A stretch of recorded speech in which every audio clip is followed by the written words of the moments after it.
참된 자유라는 제목으로 오늘 하나님 말씀을 전하겠습니다. 미국의 정신과 의사였던 스캇팩이라는 사람이 있습니다. 아직도 가야 할 길이라는 책의 저자로 잘 알려져 있는데요. 이 책은 저자가 심리치료 현장에서 만난 다양한 사례들을 분석한 내용을 담고 있어요. 뉴욕타임즈의 최장기 베스트셀러 목록에 오를 만큼 독자들의 사랑을 많이 받은 이 책은 스캇팩이 그의 나이 42살이 되던 해에 저술했는데요. 그때까지만 해도 스캇팩은 불교도였다고 합니다.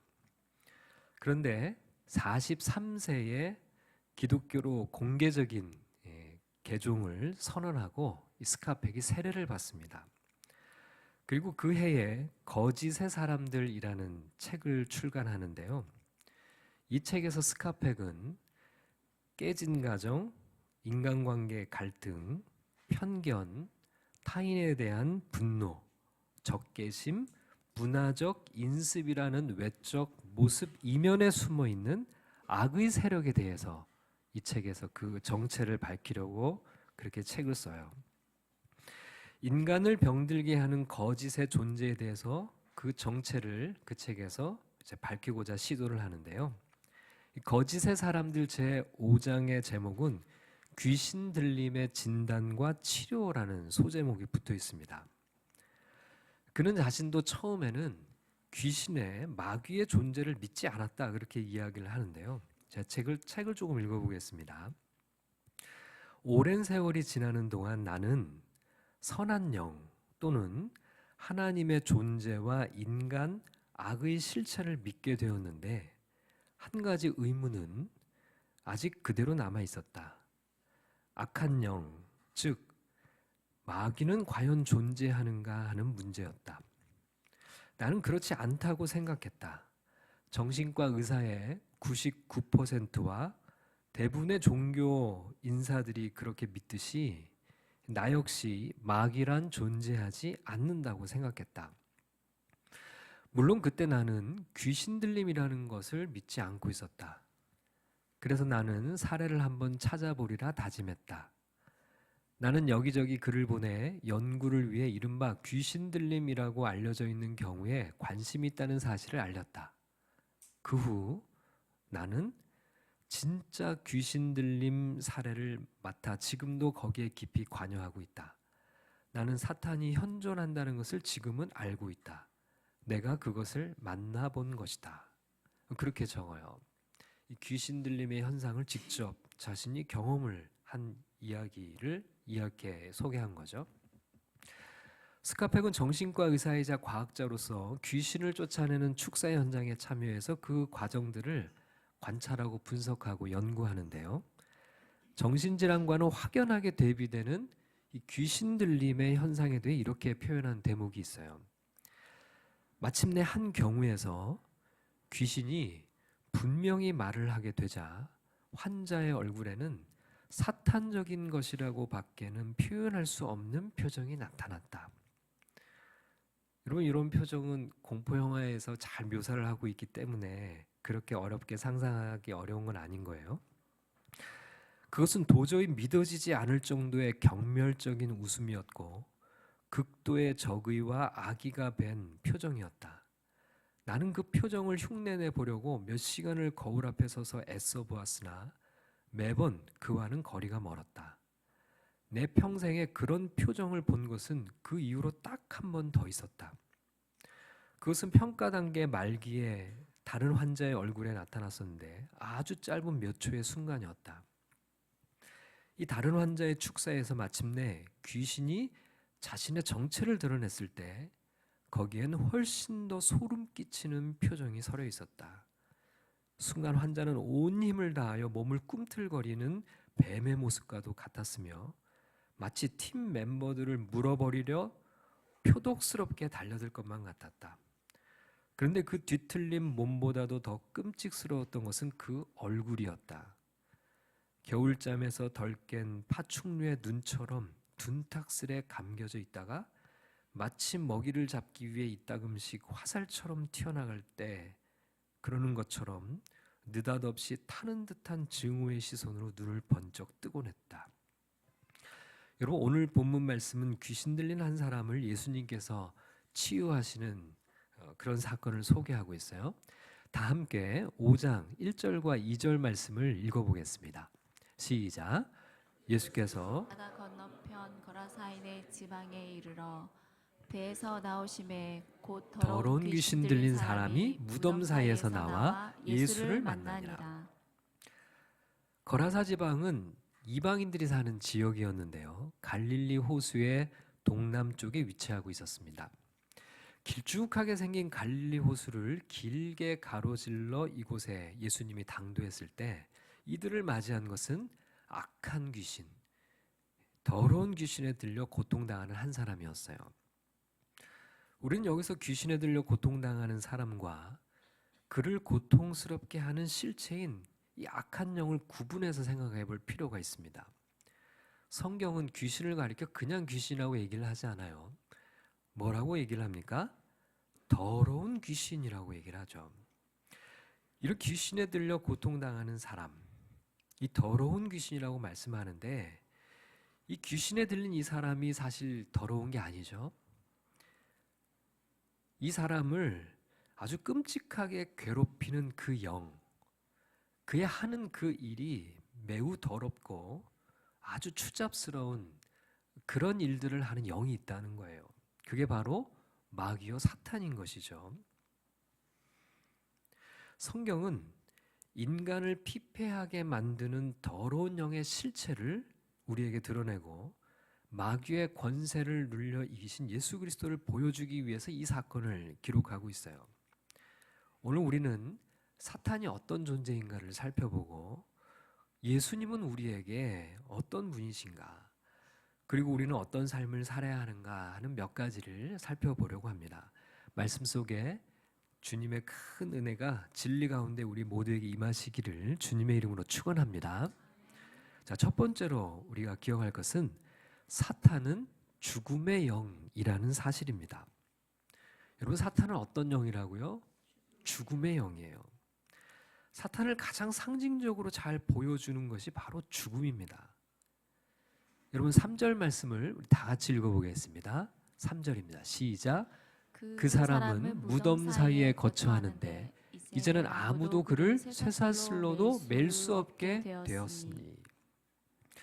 여러분, 이 귀신에 들린 사람이 사는 곳이 어디라고 되어 있어요? 무덤 사이래요. 당시의 공동묘지는 이 산 허리를 파서 만든 동굴에 유해를 안치했는데요. 그러다 보면 이 동굴 사이사이에는 약간의 공간들이 있었어요. 그러다 보니까 이 시체들이 있고 나머지의 그 빈 공간에 그 동굴 안에 그런 데서 사는 거죠. 사는 겁니다. 여러분, 정상적인 사람이라면 그렇게 사체들이 뒤섞여 있고 그렇게 냄새나는 무덤이라는 곳에 공간이 있다고 그래서 그곳에서 사는 사람은 없겠죠. 자, 그러나 이 더러운 귀신에 들린 이 사람들이 가장 좋아하는 곳, 그곳이 지금 여기 보니까 무덤이었어요. 여러분, 사탄은 죽음을 사랑하고 죽음을 숭배하게 해요. 그것이 바로 이 사탄 자신의 상징이기도 하고 자신의 과업이기도 하고 그렇죠. 하기 때문에 그렇죠. 여러분, 모든 사륙의 현장에는 이 사탄이 있어요. 지금도 끊임없이 죽음을 조장하고 죽음의 문화를 조장하는 세력이 있다는 거예요. 그게 바로 사탄이죠. 인명을 경시하고 그리고 사람의 생명의 가치를 너무 우습게 여기는 그런 문화는 바로 사탄의 문화입니다. 여러분, 사탄이 인간을 어떻게 파괴시키는지를 우리가 한번 잘 살펴볼 필요가 있어요. 사탄은 인간을 사회로부터 고립시키고 소외시켰어요. 여러분, 이 사람도 원래는 가족이 있고 집이 있는 사람입니다. 자, 19절을 보면은 예수님께서 이 사람에게서 귀신을 쫓아내신 다음에 이렇게 말씀하신 구절이 있어요. 19절 말씀을 같이 읽겠습니다. 시작. 허락하지 아니하시고 그에게 이르시되 집으로 돌아가 주께서 내게 어떻게 큰 일을 행하사 너를 불쌍히 여기신 것을 내 가족에게 알리라 하시니. 여러분, 이 사람이 원래 살 집이 없나요? 살 집이 있어요. 가족도 있어요. 그런데 이 사람이 지금 굳이 집을 놔두고 무덤의 한켠에서 살고 있고 가족들이 있음에도 불구하고 이렇게 무덤 한가운데서 홀로 지내는 겁니다. 비참하게 살아가고 있는 거예요. 여러분, 사탄은 이런 일들을 행하는 것입니다. 인간을 가족과 공동체에서 분리시키고 소외시키고 그렇게 비참하게 살아가게 만드는 것이죠. 피폐하게 만드는 것이죠. 여러분, 서구 사회에서 종종 문제가 되는 끔찍한 테러 가운데 흔히 외로운 늑대라고 불리는 그런 테러가 있어요. 테러 조직에 의해서 감행이 되는 그런 범죄하고는 좀 다른데 혼자 외롭게 지내면서 분노와 반사회적인 성향을 테러로 연결짓는 그런 이들이에요. 여러분, 이들의 배후에 어떤 것이 있을까요? 이런 더러운 사단의 역사들이 있다는 겁니다. 여러분, 사탄의 특징이 이런 것들이에요. 자, 4절과 5절의 말씀을 우리 함께 읽어보겠습니다. 4절 시작.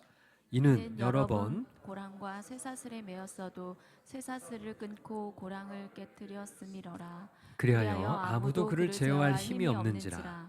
밤낮 무덤 사이에서나 산에서나 늘 소리 지르며 돌로 자기의 몸을 해치고 있었더라. 사람들이 그를 쇠사슬로 묶은 이유는 그가 폭력을 행사하거나 돌발적인 행동을 하고 나아가서 자기의 몸을 해하는 자해 같은 이런 자기 파괴적인 일들을 했기 때문에 그렇죠. 여러분, 더러운 영은 우리를 파괴시켜요. 생명을 파괴시킬 뿐만 아니라 우리를 건강하게 살아가지 못하도록 만드는 거죠.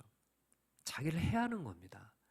좋지 않은 것을 알면서도. 요즘 여러분, 마약의 문화도 사실 그 배후에 이런 죽음의 영이 자리 잡고 있는 것이죠. 그러나 쇠사슬도 끊어버릴 정도로 괴력을 발휘하는데 그 이유가 바로 그 안에서 역사하는 사탄의 증거를 보여주는 것이죠. 여러분, 인간의 힘으로는 사탄을 제압할 수 없어요. 물론 우리는 인간의 힘으로는 쇠사슬도 끊을 수 없죠. 여러분, 여기 보면 고랑과 쇠사슬 이렇게 되어 있는데 고랑이 뭔가요? 고랑이 수갑입니다. 수갑. 쇠고랑 그러면 아시겠죠? 쇠고랑. 쇠고랑 차고 어디 가요? 그 이제 고랑이 수갑을 이렇게 약간 속되게 표현하는 말이래요. 그 수갑을 차고 있는데 수갑을 끊어버리고 쇠사슬에 매이는데 쇠사슬을 다 끊어요. 사람의 힘으로는 할 수 없는 일이죠. 그만큼 파괴적인 힘을 가지고 사람의 영혼을 그렇게 무참히 죽여가는 거예요. 자, 사탄은 또 거짓의 아비라고 할 수 있어요. 6절에서 8절까지 말씀을 읽어보겠습니다. 시작. 그가 멀리서 예수를 보고 달려와 절하며 큰 소리로 부르짖어 이르되 지극히 높으신 하나님의 아들 예수여, 나와 당신이 무슨 상관이 있나이까? 원하건대 하나님 앞에 맹세하고 나를 괴롭게 하지 마옵소서 하니, 이는 예수께서 이미 그에게 이르시기를 더러운 귀신아 그 사람에게서 나오라 하셨음이라. 여러분, 그 귀신 들린 사람이 멀리서 예수를 보고 달려와 엎드렸어요. 언뜻 보면 마치 예수님을 경배하는 듯 보입니다. 그리고 예수님을 찬양해요. 지극히 높으신 하나님의 아들 예수여라고 말하죠.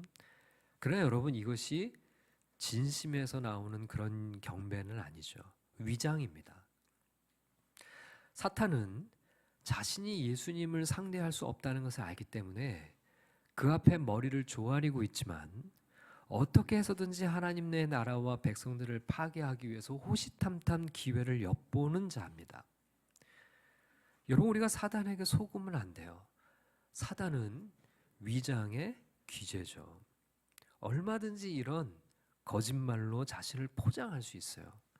사람들의 말만 믿고 우리 사단의 말을 쫓아갈 수는 없는 거죠. 그러나 여러분, 사탄이 얼마나 이기적인 존재인가를 한번 볼까요? 그가 예수님께 이렇게 애원을 해요. 제발 나를 괴롭히지 마소서. 여러분 7절 말씀인데요. 7절 말씀을 다시 한번 읽어볼까요? 7절입니다. 시작. 큰 소리로 부르짖어 이르되 지극히 높으신 하나님의 아들 예수여 나와 당신이 무슨 상관이 있나이까. 원하건대 하나님 앞에 맹세하고 나를 괴롭히지 마옵소서 하니. 여러분 귀신이 뭐라고 얘기를 해요? 예수님께 나를 괴롭히지 말래요. 여러분 귀신 들린 사람이 사탄에 의해서 얼마나 괴롭힘을 당하고 있는지를 우리가 봤지 않나요? 그럼에도 불구하고 자신은 예수님 앞에 엎드려서 제발 나를 괴롭게 하지 말아달라고 애원하죠. 그럼 가끔 보면 끔찍한 그런 범죄를 저지른 사람이요, 많은 사람을 죽인 사람이 나중에 자기가 재판을 받을 때는요, 자기는 어떻게 해서든지 벌을 받지 않으려고 수단과 방법을 가리지 않는 것들을 보게 되죠. 여러분 이 귀신이, 이 사탄이 자기를 괴롭히지 말아달라고 애원하는 이 모습을 보면서 얼마나 사탄은 이기적인 존재인가를 보게 돼요. 여러분 사탄의 속성 이기심입니다. 이기심. 사탄은 자기밖에 몰라요. 다른 사람의 고통에는 철저히 무감각한 존재입니다. 여러분 그렇다면 이 사이코패스의 원조가 누군지 분명히 보이죠. 여러분 사탄에게는 결코 자비라는 것이 없어요. 무자비의 극치를 보여주는 존재가 바로 사탄이죠. 자, 다음 9절과 10절 말씀을 읽겠습니다. 9절과 10절 시작. 이에 물으시되 내 이름이 무엇이냐 이르시되 내 이름은 군대니 우리가 많음이니이다 하고 자기를 그 지방에서 내보내지 마시기를 간구하더니. 자, 지금 이 사람에게 엄청난 수의 귀신들이 몰려 들어가 있다고 말을 해요. 군대라는 표현이 헬라어 레기온이라는 말인데 당시 로마 군대의 가장 큰 단위였어요. 최대 병력이 6,000명에 이르는 군단급 부대의 규모가 레기온인데, 근데 그 정도 규모의 귀신들이 이 한 사람 안에 들어와 있다고 그렇게 지금 귀신이 얘기를 하는 거예요. 그러니까 얼마나 끔찍한 그런 고통스러운 삶을 이 사람이 영적으로 짓눌려 살고 있었는지를 확인할 수 있죠. 사탄은 무자비하기 그지없습니다. 여러분 불쌍히 여기는 마음이 사탄에게는 정말 1도 없어요. 자기밖에 모르고 다른 사람에게 고통을 줄 뿐만 아니라 그걸 즐기고 누군가의 행복을 빼앗는 것을 최고의 사명으로 여기는 존재, 그가 바로 사탄인 거죠. 사탄의 가장 극명한 특징은 바로 죽음이라고 그랬어요. 여러분 11절에서 13절까지를 함께 읽어보겠습니다. 시작. 마침 거기 돼지의 큰 떼가 산 곁에서 먹고 있는지라.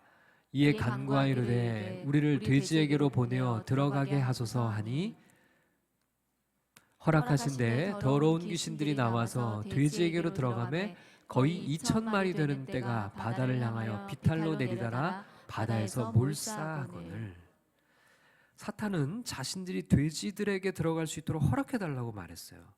근데 예수님께서 허락하시자마자 그들은 약 2,000마리 정도 되는 엄청난 돼지떼에 들어갔는데 그 다음에 뭘 해요? 돼지를 다 죽여버렸어요.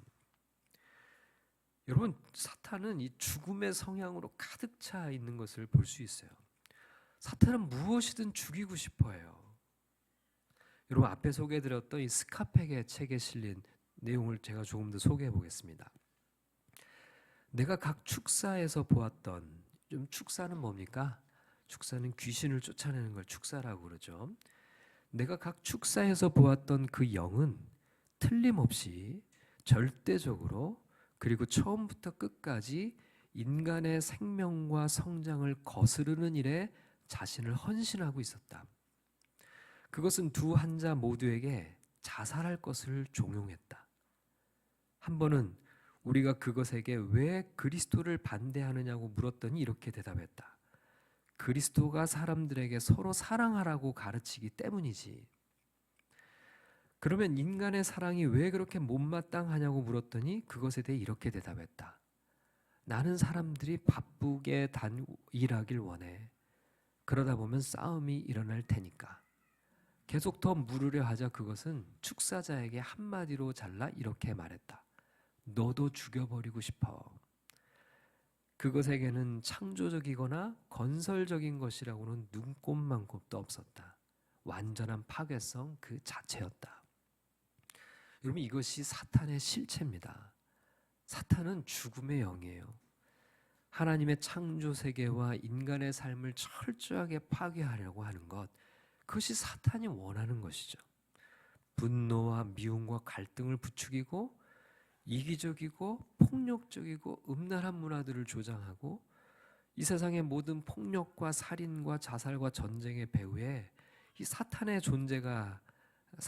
존재가 자리하고 있음을 우리는 결코 잊어서는 안 돼요.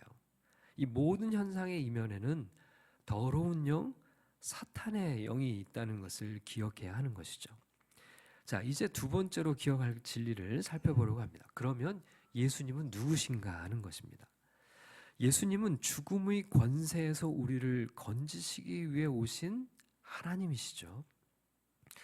여러분, 오늘 본문 속에서 예수님의 사랑을 우리는 엿볼 수 있는데요. 거라사라는 곳에 살고 있던 이 귀신 들린 사람은 모든 사람들에게 버림받은 사람이었어요. 심지어는 가족들에게조차도 말이죠. 그런데 예수님은 이 한 사람을 찾아서 거라사라는 곳으로 가셨어요.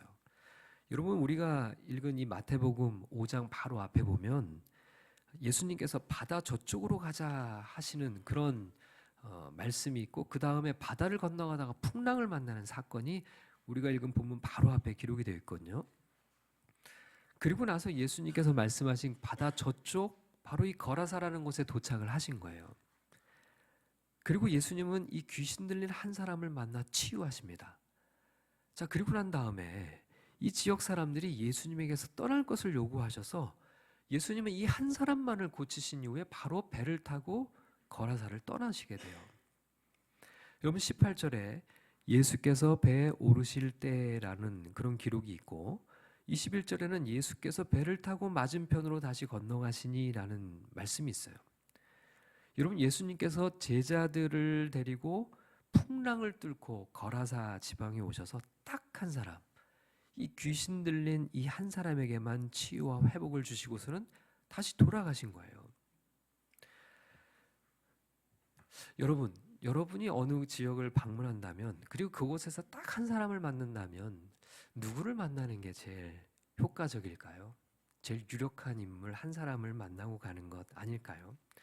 자, 그런데 예수님은 그 바쁜 사역의 와중에 이 거라사라는 지역을 방문하셔서 딱 한 사람만을 만나셨어요. 모든 사람들이 무가치하게 여기는 이 한 사람을 위해 예수님은 바로 여기까지 오신 거죠. 여러분, 이것이 바로 사랑이죠. 여러분, 사랑은 거룩한 낭비입니다. 사랑은 시간을 낭비하고 비용을 낭비하고 에너지를 낭비하는 것처럼 보일지 몰라요. 모두에게 버림받고 가치 없는 이 한 사람만을 위해서 여기까지 오시기에 이 모든 예수님의 행보가 너무 비효율적이에요. 효율을 추구하는 우리의 시각에는 너무 무가치한 것처럼 보여요. 그러나 사랑은 바로 그런 것이라고 말씀하셔요. 여러분, 예수님께서는 나 같은 죄인을 살리기 위해 이 땅에 오셨습니다. 이 세상 만물을 창조하신 하나님께서 인간이 되어 우리 가운데 오신 것만큼 낭비처럼 보이는 일은 없어요. 십자가에서 예수님은 자신의 생명을 내어주시고 우리의 생명을 구원하시기 위해서 예수님께서 우리의 죄값을 대신 치르셨어요. 그리고 죽음으로 죽음을 이기셨어요. 우리를 치유하고 회복하시고 살려주시고서는 다시 하나님 아버지 곁으로 가셨습니다. 어찌 보면 이 세상은 바로 거라사와 같고, 여러분, 우리 모두는 거라사의 그 광인과 더러운 귀신에 들린 사람과 같은 형편에 놓여져 있었던 것이죠. 하나님이 우리 같은 존재를 위해 예수 그리스도가 이 세상에 오셔서 우리는 도저히 이해할 수 없는 그 일을 행하고 가신 겁니다. 성경은 하나님이 세상을 이처럼 사랑하사 독생자를 주셨으니 이는 저를 믿는 자마다 멸망치 않고 영생을 얻게 하려 하심이라고 말씀하셨는데요. 하나님이 세상을 이처럼 사랑하사 우리를 사랑하셔서 모든 것을 버리셨다는 거예요. 모든 것을 낭비하셨다는 거예요. 여러분, 이 세상의 최고의 낭비는 바로 예수 그리스도께서 우리를 위하여 자신의 모든 것을 버린 것일 거예요. 그분의 그 모든 것이 결국 우리를 구원하신 하나님의 사랑이었던 것이죠. 바로 우리를 구원하신 예수 그리스도, 하나님은 우리 한 사람 한 사람을 위해 이처럼 사랑하신 것입니다. 그러나 여러분, 세상은 어떤가요? 세상은 효율성과 돈이 최고의 가치 아닌가요? 여러분, 이 거라사 지역의 사람들은 귀신 들린 사람이 회복된 것보다 자신들의 재산이 훼손된 것으로 인해서 두려워하며 나아가 분노하기 시작합니다. 그리고 결국 이들은 예수님께 그 땅을 떠나줄 것을 요구했어요. 여러분, 14절부터 17절까지 말씀을 같이 읽어보겠습니다. 14절부터입니다. 시작. 치던 자들이 도망하여 읍내와 여러 마을에 말하니 사람들이 어떻게 되었는지를 보러 와서 예수께 이르러 그 귀신 들렸던 자 곧 군대 귀신 짚혔던 자가 옷을 입고 정신이 온전하여 앉은 것을 보고 두려워하더라. 이에 귀신 들렸던 자가 당한 것과 돼지의 일을 본 자들이 그들에게 알림해 그들이 예수께 그 지방에서 떠나시기를 간구하더라. 그 지방 사람들은 자신들과 동족 한 사람의 삶을 회복하고 새로운 인생을 살게 된 것을 전혀 기뻐하지 않아요. 대신에 이 재산상의 불이익을 자신들이 이미 받았죠. 2,000마리나 되는 돼지떼가 몰사당하는 그런 손해를 입었어요. 그리고는 예수님이 이곳에 있다가는 더 큰 손해가 일어날까를 두려워해서 예수님에게 이 지역을 속히 떠나달라고 부탁을 하고 있어요. 이런 존 옥슨햄이 쓴 주후 31년 가다라라고 하는 제목의 글이 있어서 제가 좀 읽어보겠습니다. 랍비여 떠나 주십시오. 당신의 능력이 우리 자신과 우리의 재산에 손실을 가져옵니다. 우리의 길은 당신의 길과 다릅니다. 당신은 사람들을 사랑하지만 우리가 사랑하는 것은 돼지입니다. 즉 돈인 거죠. 돈. 우리가 사랑하는 것은 돈입니다. 그러니 전능하신 이시여 떠나 주십시오. 그리고 이 바보 같은 녀석도 데려가 주십시오. 그의 영혼이라고요? 그의 영혼이 우리와 무슨 상관입니까? 당신이 그 녀석을 온전케 하신 것이 우리에게 무슨 유익을 주나요? 오히려 우리는 돼지를, 돈을 잃었단 말입니다. 그러자 그리스도는 슬픔에 잠기셨다. 예수는 그들에게 사랑과 희망과 하나님의 애정에 대한 표적을 보여주셨는데 그들은 돼지를, 돈을 원했다. 그리스도는 문 밖에 서서 부드럽게 문을 두드리신다. 하지만 만약 당신의 금이나 돼지가 출입구를 막는다면 그는 억지로 밀치고 들어가지 않으실 것이다. 그는 떠나실 것이다. 당신의 마음의 보화를 따라 살도록 내버려 두실 것이다. 여러분, 이것은 정확하게 세상의 모습이고 어찌 보면 세상의 문화 속에 젖어 살아가는 우리의 모습인지도 모르겠습니다. 오직 돈과 재물이 신이 되어버린 세상 속에서 예수님은 진짜 사랑이 무엇인지를 우리에게 보여주고 계시죠. 사람의 목숨마저 돈으로 값을 매기는 세상 속에서 주님은 한 영혼을 위해 자신의 목숨을 대신 값으로 치르시며 사랑을 보여주셨습니다. 우리는 바로 그런 은혜를 입어 이 자리에 있는 것이죠. 자, 그렇다면 우리는 이제 그 은혜를 입은 하나님의 백성들은 어떻게 살아가야 하는 것일까? 마지막으로 기억할 진리는 주님은 은혜 받은 자들에게 사명을 주신다는 것입니다. 여러분, 귀신에 들렸다가 고침받은 이 사람, 큰 은혜를, 값으로 매길 수 없는 이 엄청난 은혜를 예수님께로 받았어요. 그리고 그는 예수님을 따라가고 싶어 했습니다. 자, 그러자 예수님이 그 사람을 이 땅에 남겨두세요. 18절부터 20절까지 말씀을 읽겠습니다. 18절부터 20절까지입니다. 시작. 예수께서 배에 오르실 때 귀신 들렸던 사람이 함께 있기를 간구하였으나 허락하지 아니하시고 그에게 이르시되 집으로 돌아가 주께서 내게 어떻게 큰 일을 행하사 너를 불쌍히 여기신 것을 내 가족에게 알리라 하시니 그가 가서 그가 가서 예수께서 자기에게 어떻게 큰 일을 행하셨는지를 데가볼리에 전파하니 모든 사람이 놀랍게 여기더라. 버림받았던 자를 이제는 예수님께서 사명자로 세우세요. 자, 그를 어디로 파송하셨나요? 집으로 가족들에게 보내셔요. 여러분, 그리고 예수님께서는 너가 받은 그 큰 은혜를 전하라는 거예요. 너가 만난 예수를 전하라는 거예요. 여러분, 결국 무덤 가운데 살아가던 이 군대 귀신 들린 이 광인은 거라사 최초의 그리스도인이자 거라사의 사명받은 사명자로, 전도자로 앞으로 새 인생을 살게 됐어요. 여러분, 전도는 내가 받은 큰 은혜를 전하는 것입니다. 그리고 이제는 예수님께서 너가 원하는 삶이 아니라 주님이 원하시는 삶을 살라고 말씀하세요. 여러분, 마귀는요, 돼지떼에게 들어가기를 원했어요.